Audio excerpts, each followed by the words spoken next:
નમસ્કાર, આપ જોઈ રહ્યા છો જેકેએસ ન્યૂઝ ગુજરાતી. વાત કરીએ તો જામનગરમાં કલકત્તામાં બળાત્કારની ઘટનાને લઈને રોષ જોવા મળ્યો છે. રેસિડેન્ટ ડોક્ટર અચોક્કસ મુદતની હડતાલ પર ઉતર્યા છે. મેડિકલ કોલેજ ખાતે મોટી સંખ્યામાં જુનિયર તબીબો એકઠા થઈ વિરોધ પ્રદર્શન કરવામાં આવ્યું છે. કલકત્તામાં ડોક્ટર પર બળાત્કારની ઘટનાને લઈને દરેક ગુસ્સો ચરમસીમા પર પહોંચ્યો છે. ત્યારે દેશના ખૂણે ખૂણેથી મહિલા ડોક્ટર માટે ન્યાયની હાકલ થઈ રહી છે. આ દરમિયાન ડોક્ટર પર ક્રૂરતાપૂર્વક બળાત્કાર અને હત્યા કરનાર ગુનેગાર સંજય રોયની માતાએ એવી વાત કહી છે કે જેનાથી લોકોનો ગુસ્સો વધુ વધી ગયો છે. કોલકાતામાં મહિલા તબીબ પર દુષ્કર્મ અને હત્યાની ઘટનાના પડઘા જામનગરમાં પડ્યા છે. જામનગરની એમપી શાહ મેડિકલ કોલેજના જુનિયર ડોક્ટરોએ ગઈકાલે રાત્રે કેન્ડલ માર્ચ યોજી વિરોધ વ્યક્ત કર્યો હતો. ત્યારે હડતાલ પાડી વિરોધ નોંધાવ્યો છે, જેમાં ઇમરજન્સી સિવાયની તબીબ સેવાઓ ઠપ કરવામાં આવી છે. આજે એમપી શાહ મેડિકલ કોલેજ ખાતે મોટી સંખ્યામાં જુનિયર તબીબો દ્વારા એકઠા થઈ વિરોધ પ્રદર્શન કરવામાં આવ્યું છે. ઇમરજન્સી સિવાયની તબીબી સેવાઓ ઠપ કરવામાં આવી છે. એમપી શાહ મેડિકલ કોલેજ ખાતે મોટી સંખ્યામાં જુનિયર તબીબો એકઠા થઈ વિરોધ પ્રદર્શન કરવામાં આવી રહ્યું છે. જેકેએસ ન્યૂઝ ગુજરાતી સાથે હર્ષલ ખંડેરિયા, જામનગર. ડૉક્ટર લિયાન્સી પટેલ છે. હું 3rd યર રેસિડેન્ટ છું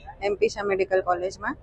અમારી ડિમાન્ડ એટલી છે કે અમે આ જે વેસ્ટ બેંગોલમાં જે ક્રૂર ઘટના બની છે એની ખિલાફ એકદમ શાંતિપૂર્વક અવાજ ઉઠાવીએ છીએ અને એના જે કલ્પ્રિટ છે એ લોકોને જલ્દથી જલ્દ સજા મળવી જોઈએ. મારું નામ ડૉક્ટર કિશોર દેથરિયા છે. હું પેથોલોજી વિભાગમાં 3rd યર રેસિડેન્ટ છું અને અમે અત્યારે સ્ટ્રાઇક કરીએ છીએ. જે કોલકાતામાં થયેલો બનાવ, જેમાં 2nd યર રેસિડેન્ટ હતો, તેમનો બળાત્કાર થયેલો અને તેમનું મર્ડર થયેલું છે 9 તારીખે, 9 ઓગસ્ટે, અને ત્યાં હજી પણ તેમને ન્યાય મળેલો નથી. અને કાલ 14 તારીખે રાતે પાછું ત્યાં 3-4 હજાર જણા લોકો ત્યાંના પબ્લિક આવી અને તે જે સ્ટ્રાઇક કરતા હતા ડૉક્ટર, રેસિડેન્ટ ડૉક્ટર, એમને મારેલા છે. અને ત્યાં બધું ઓપીડી અને ઇન્ડોર પેશન્ટ હતા તેમને લોકોને પણ મારેલા છે. તો એ બધાનો ન્યાય મળે હવે ત્યાંના ડૉક્ટરોને, એ માટે અમે સ્ટ્રાઇક કરીએ છીએ. અને સ્ટ્રાઇક ઓલ ગુજરાતમાં છે.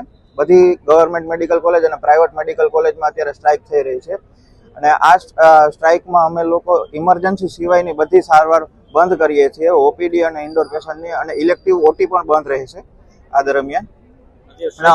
અમે લોકો અત્યારે 500 થી ઉપર ડૉક્ટર, રેસિડેન્ટ ડૉક્ટરો બધા અહીંયા જ છે. ઇમરજન્સી સિવાયના બધા ડૉક્ટર અહીંયા જ છે.